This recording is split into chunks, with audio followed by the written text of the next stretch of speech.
So here's the question that changed everything for me, and I believe it will change everything for you too. What am I modeling? Not what am I saying, not what policies am I creating, not what PowerPoints am I presenting, but what am I actually modeling through my behavior, my stress response, my energy, the way I show up every single day? Because here's what I've learned. As a former fashion model turned naturopathic physician who spent years helping high achievers such as myself recover from burnout while secretly burning out myself, I learned that you are teaching something through your behavior, whether you realize it or not. The question is, what exactly are you teaching? Let me tell you what I was unconsciously modeling for years. From the outside, I had it all figured out. I was running a successful medical practice. I had been modeling throughout my life in medical school. I had a beautiful family. I had a gorgeous house. I was treating patients with adrenal fatigue 10 hours a day, changing people's lives. And I thought I was modeling success. But here's what I was actually modeling. That you can have all of the external markers of success and still be completely disconnected from yourself. I was modeling that pushing through is more important than tuning in, that your worth comes from how well you perform, not from who you authentically are. And the people around me, my staff, my patients, my own children, they were learning from me that this is what success looks like. Exhausted, disconnected, running on empty, but looking good doing it. The wake-up call for me came when my mom was dying of cancer. My body literally would not allow me to power through anymore. I became my own patient, the doctor treating adrenal fatigue who had stage 2 adrenal fatigue herself. Talk about irony. That's when I had to ask myself the very uncomfortable question. What am I modeling right now? And if everyone around me copied exactly what I'm doing, what kind of world would we create? Now, if you're listening to this and you're a leader in any capacity, whether you're running a team of 5 or 500 or a home with kids and family, I want you to sit down with that question for a moment. What are you modeling right now about success, about handling pressure, about work-life balance? Because here's what the neuroscience tells us. Mirror neurons in our brain cause us to unconsciously mimic the behavior that we observe. So your team is literally learning how to handle stress by watching how you handle stress. They're learning what success looks like by watching what your version of success looks like. So when you send emails at midnight, you're modeling that being available 24/7 is what successful people do.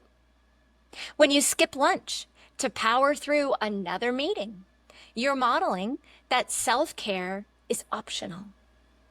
When you say, I'm fine, when you're clearly running on fumes, you're modeling that authentic communication about struggles isn't safe.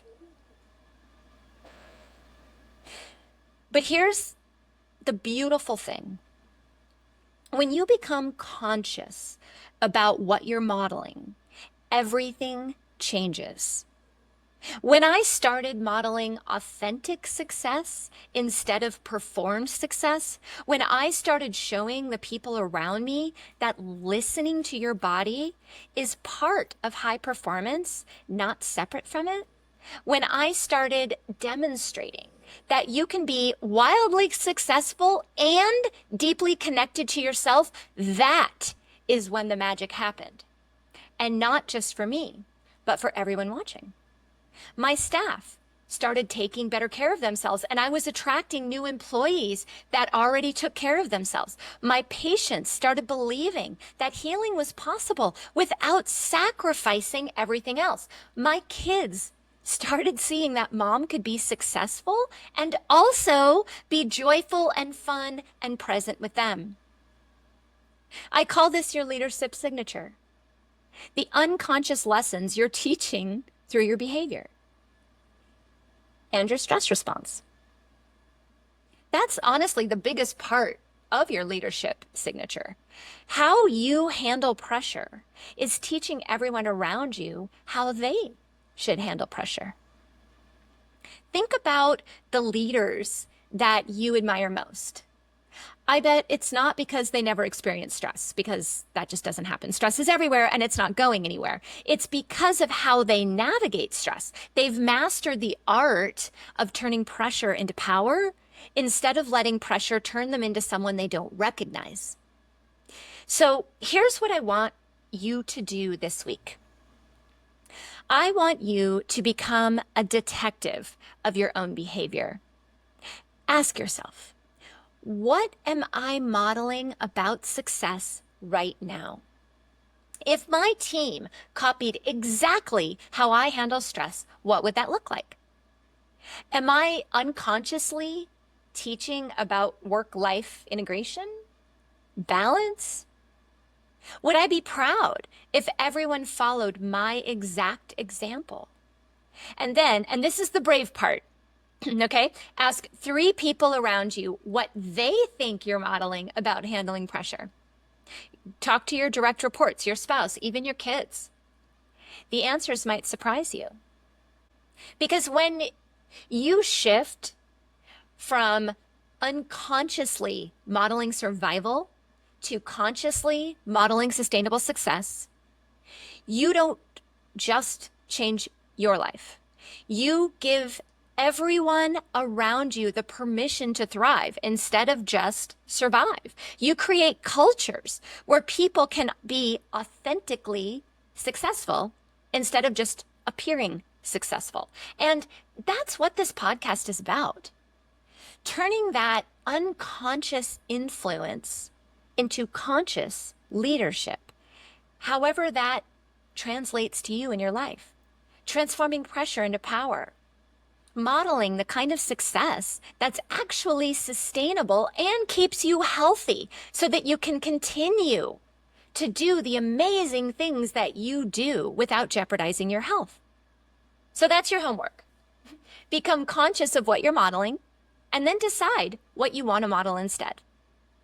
Because the world doesn't need more leaders who look successful from the outside while falling apart on the inside.